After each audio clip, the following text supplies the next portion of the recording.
નમસ્તે મિત્રો, દિશા સંબંધિત પ્રશ્નો એની બેઝિક માહિતી છે, અલગ અલગ પ્રશ્નો છે આપણે પહેલા શીખેલા છીએ. આજે આના બીજા અલગ અલગ બે પ્રશ્નો શીખીશું.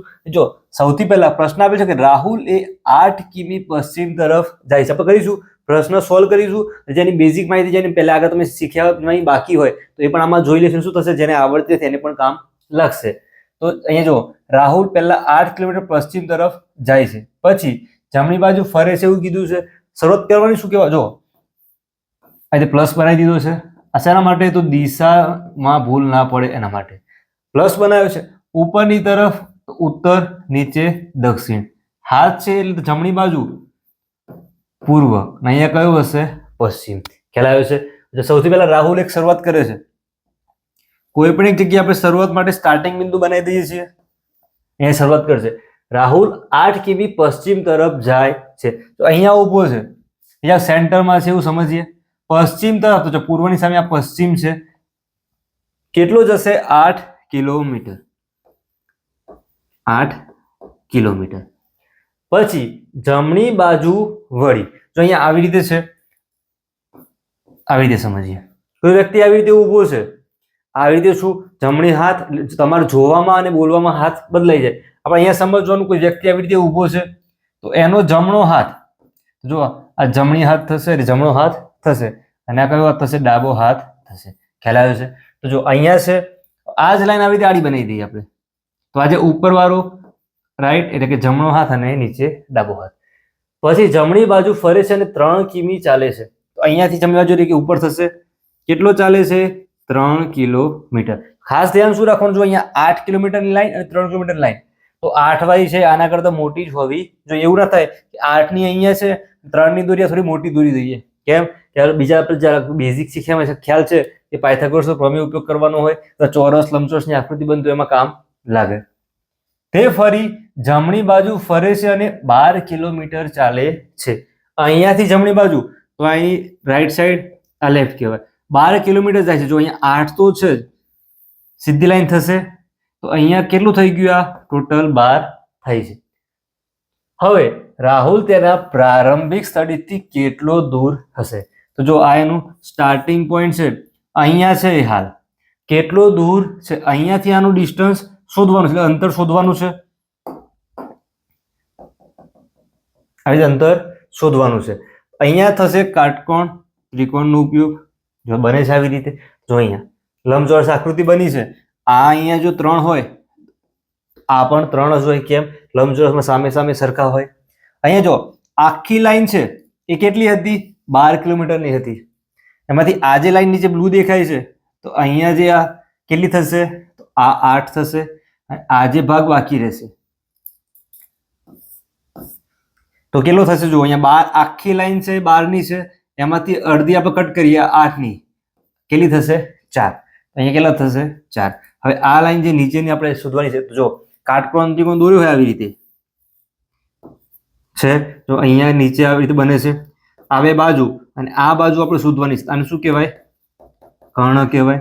આને શું કહેવાય, કર્ણ. એકદમ બેઝિક માહિતી. કાટકોણ ત્રિકોણમાં શેનો, તો પાયથાગોરસ. શેનો પ્રમેય વપરાશે, પાયથાગોરસનો પ્રમેય વપરાશે. જો એકદમ શીખીએ છે તો બધું લખીશું, એક્ઝામમાં તમે કરવાનું શું, ડાયરેક્ટ ગણી શકશો. આવી રીતે છે. યાદ શું રાખવાનું, પાયથાગોરસ પ્રમેય. કાટકોણ ત્રિકોણની અંદર જો કાટકોણ ત્રિકોણ છે, તો આ જે કર્ણ છે એનો વર્ગ એક શેના મળશે, આ જે બે બાજુઓ છે, કઈ, કાટખૂણો સમાવતી બે બાજુ, આ બંનેનો વર્ગ કરવાનો, એ વર્ગના સરવાળા બરાબર આજે કર્ણનો વર્ગ મળશે. અહીંયા બે બાજુ છે, ડાયરેક્ટ આપણે લખી દઈએ. આ એક બાજુ છે એનો વર્ગ, બીજી બાજુ કઈ છે, તો 4 છે, 4 નો વર્ગ બરાબર શું થઈ જાય, આ જે કર્ણ છે એનો વર્ગ. 3 નો વર્ગ 9, 4 નો વર્ગ 16 બરાબર આ જે કર્ણ છે એનો વર્ગ. 16 પ્લસ 9 એટલે કે 25 બરાબર કર્ણનો વર્ગ. 25 અને અહીંયા જો વર્ગ છે, આ 25 કોનો વર્ગ છે, આવી રીતે લખાય, 5 નો વર્ગ બરાબર સામે તો શું છે, તો કર્ણનો વર્ગ. બંને જગ્યાએથી આપણે વર્ગ વર્ગ કેન્સલ કરીએ તો આજે કર્ણનું માપ કેટલું મળી જશે, 5. તો આ સામે આ જે માપ છે કેટલું થવાનું, 5. આ 5 શું થઈ જવાનું, આન્સર. ખ્યાલ આવ્યો છે. તો જો પ્રારંભિક સ્થળથી કેટલો દૂર હશે, તો 5 કિલોમીટર આપેલું છે. તો આ શું થઈ જવાનો એનો જવાબ થવાનો ખ્યાલ આવ્યો છે. એટલે આકૃતિ જે રકમમાં જે આપેલું છે એ પ્રમાણે આકૃતિ દોરવાની. અહીંયા કાટકોણ ત્રિકોણની જરૂર પડી છે તો પાયથાગોરસનો પ્રમેયનો ઉપયોગ કર્યો છે. આગળ આવો જ બીજો એક પ્રશ્ન છે. તો અહીંયા જો દિનેશ છે 5 કિલોમીટર દક્ષિણ દિશા તરફ જાય છે, આવી રીતે આપેલું છે. સેમ શરૂઆત કરીએ કોઈ એક જગ્યાએથી. એનું શું કહેવાય? પ્રારંભિક સ્થાન. દિનેશ 5 કિલોમીટર દક્ષિણ દિશા તરફ ચાલે છે. સિમ્પલ દિશા માટે આવી રીતે બનાવી દો. ઉપર ઉત્તર, નીચે દક્ષિણ, પૂર્વ અને પશ્ચિમ આવી રીતે બનાવી દીધું. હવે દક્ષિણ એટલે કે નીચે અહીંયા એ ઊભો છે, દક્ષિણમાં એટલે જશે તો કેટલો જાય છે? 5 જાય છે, તો નીચેની તરફ જશે 5 કિલોમીટર. પછી તે પોતાની જમણી બાજુ વળી. હવે જો આપણે જમણી ડાબી જે શીખેલા છીએ અહીંયા નીચેની તરફ જાય છે. પહેલા ઉપર માટે જોયું હતું તો અહીંયા જો આવી રીતે ઊભો છે તો આ શું થઈ જાય? એની આર એટલે કે જમણી સાઈડ, એલ એટલે કે લેફ્ટ એટલે ડાબી બાજુ. તો અહીંયા થશે તો પોતાની જમણી બાજુ વળી 10 કિલોમીટર ચાલે છે. અહીંયાથી જમણી બાજુ વળી જશે, કેટલો ચાલે છે? 10 કિલોમીટર. પછી તે પોતાની ડાબી તરફ વળી 5 કિલોમીટર ચાલે છે. અહીંયાથી પાછો ક્યાં વળે છે? ડાબી બાજુ વળે છે, 5 કિલોમીટર ચાલે છે. અહીંયા છે તો આ એની રાઈટ સાઈડ, લેફ્ટ સાઈડ. ફરીથી 5 ચાલવાનું છે આવી રીતે, તો 5. ફરી તે પૂર્વ તરફ 10 કિલોમીટર ચાલે છે.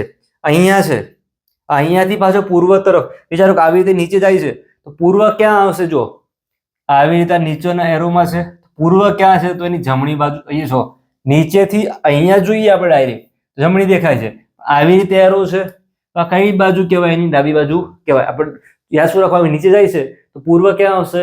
આપણે જોઈએ છે તો જમણી બાજુ, એની કઈ બાજુ કહેવાય? ડાબી બાજુ. ત્યાં કેટલો જાય છે? જો 10 કિલોમીટર જાય છે.